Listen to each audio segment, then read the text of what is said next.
Welcome back to another episode of the Astrology Magic Podcast, where we talk about astrology in a way that helps you create magic in your life. And today, I am your astrologer, Rachel Veritimos. We're going to be talking about the full moon in Capricorn. It's happening July 10th, 2025 at 4:36 p.m. Eastern Daylight Time. And I wanted to start off talking about this full moon by talking about the Sabian symbol. So every single degree in astrology has a certain meaning to it. And this full moon is happening at 18 degrees Capricorn. So we're going to round up to Capricorn 19 and look at that Sabian symbol to give us some information. So this full moon is a child of about 5 carrying a huge shopping bag filled with groceries. Don't ask me why the child is 5, but it is. It says this image represents the theme of early responsibility and the burdens that can come with it. It suggests a scenario where someone, despite their youth or inexperience, is tasked with duties beyond their years. This can reflect situations where individuals are expected to take on significant responsibilities, often out of necessary or due to the absence of others to fulfill these roles. This symbol emphasizes the importance of recognizing one's limits and the need for balance between duty and personal well-being. Man, I kind of talked about this in the energy report that I put out for this week on Wednesday when we had all these squares to the Capricorn moon, and how this week really feels introspective to me and how it's really about we're shifting as a society in how we take action.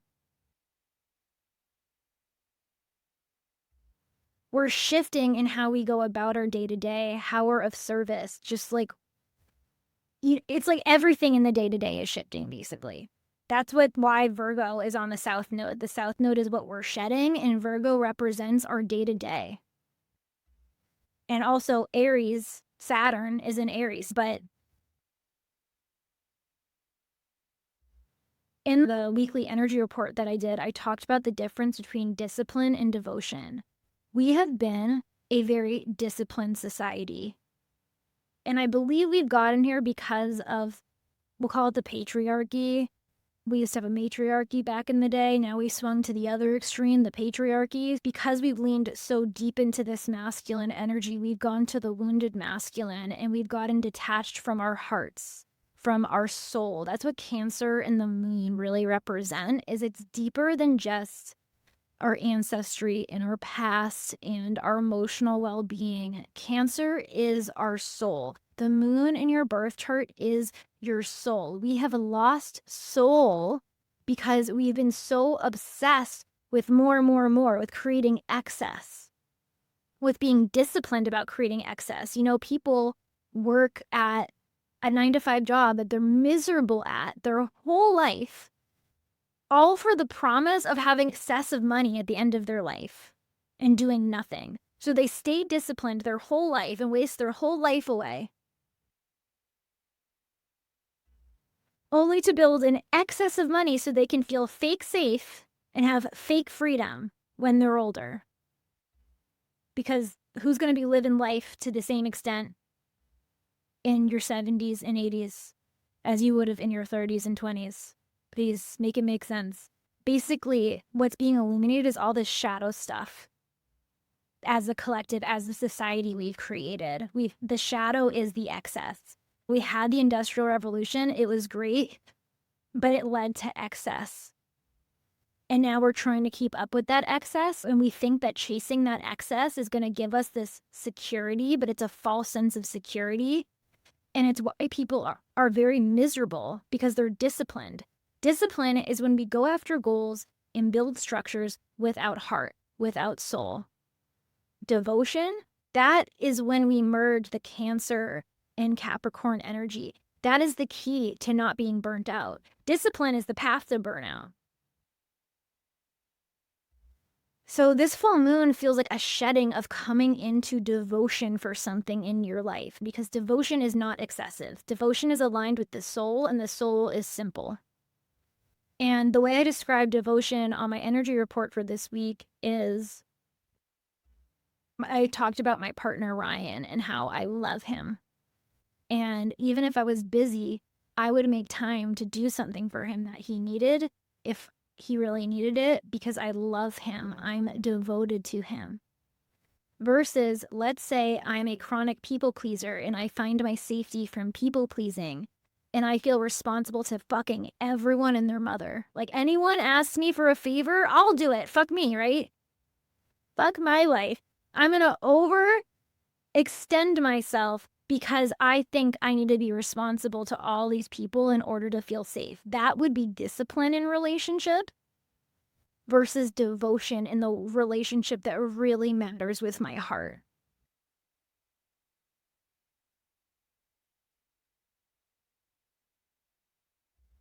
Mars is coming to conjunct the South Node in Virgo this month, and it's getting close at this full moon. It's within conjunction territory. Mars is how we assert ourselves, how we take action. It's our willpower. So when Mars is in Virgo, we want to perfect things. We want to show up perfectly. An unhealed Mars in Virgo will just do excessive things in its life. It will literally be like, I'm going to do this, and I'm going to do that, and I'm going to do this, and I can be a service to you, and I can do this, and I can do that. Because it feels like it needs to be a servant. It needs to like overextend its service. It's the sign associated with slavery in order to be worthy, in order to be good enough, in order to be helpful. The healed version of Virgo serves from a mind-body connection and takes action from what it values, takes action from a mind-body connection, takes action from embodiment and presence and devotion. Because that's what devotion will naturally do, is when you're in your body, when you're connected to your soul, you will take action from that place. And of course, because it's coming close to the South Node, we're shedding this old toxic way of overdoing our action. And then we have Uranus. Uranus just entered Gemini. So Uranus is giving us these awakenings in our mind. It's awakening in how we lead ourselves and how we find success.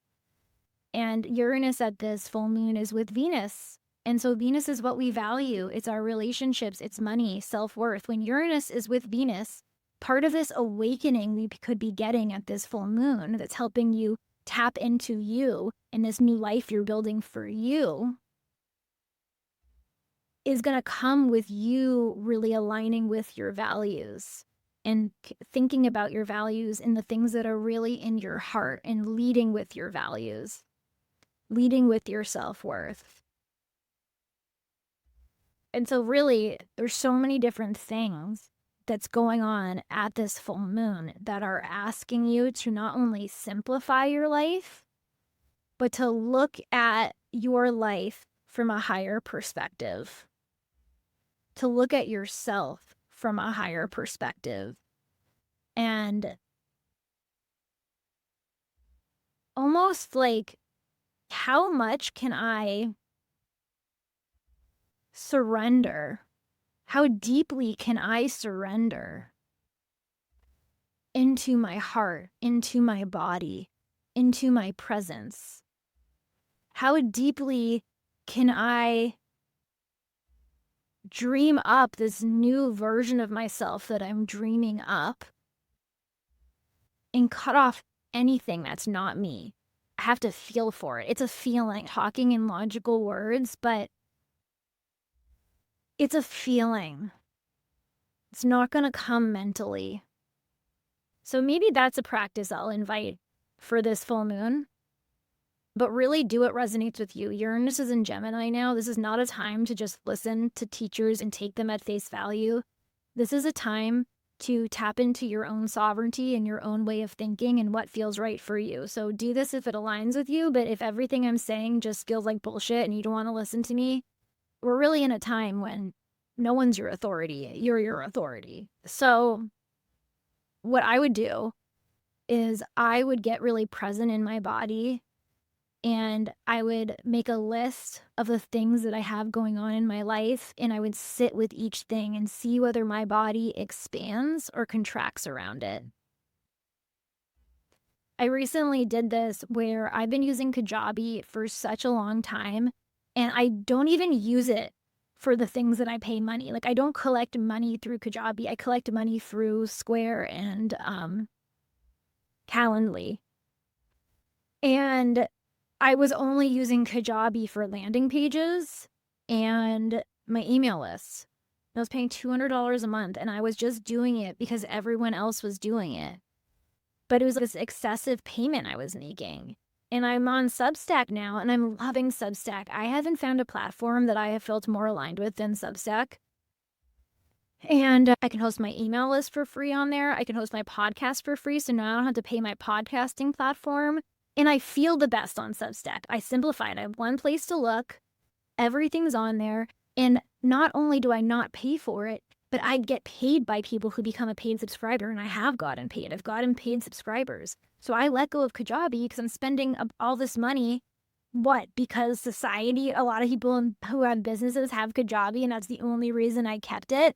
I let go of the excess. I let go of what would make me seem professional or responsible Capricorn, like I'm some sort of cool authority who's got Kajabi, like I'm a cool girl. And I shed it all away, and now I feel so good. I feel like I have a platform that not only builds my email list, not only hosts my podcast and saves me money, but I'm making money off of it, and I can sell my products through it. Like, I cannot tell you how good it feels. I've literally been doing a happy dance. I just did this recently, like this past week. I've been doing happy dances. And that's what this energy feels like to me.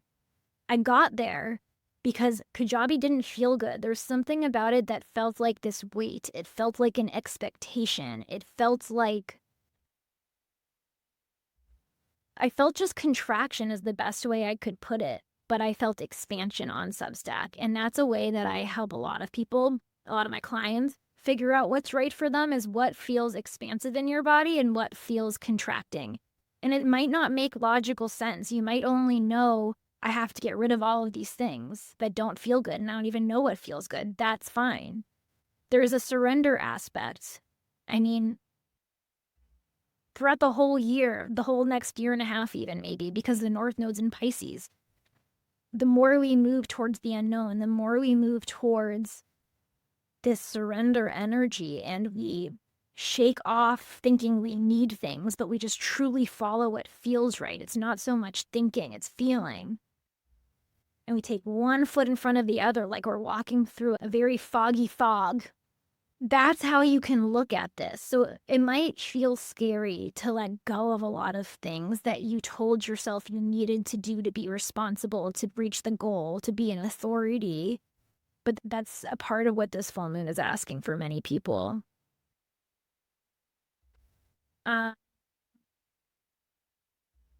So yeah, that's what I wanted to share on the full moon in Capricorn.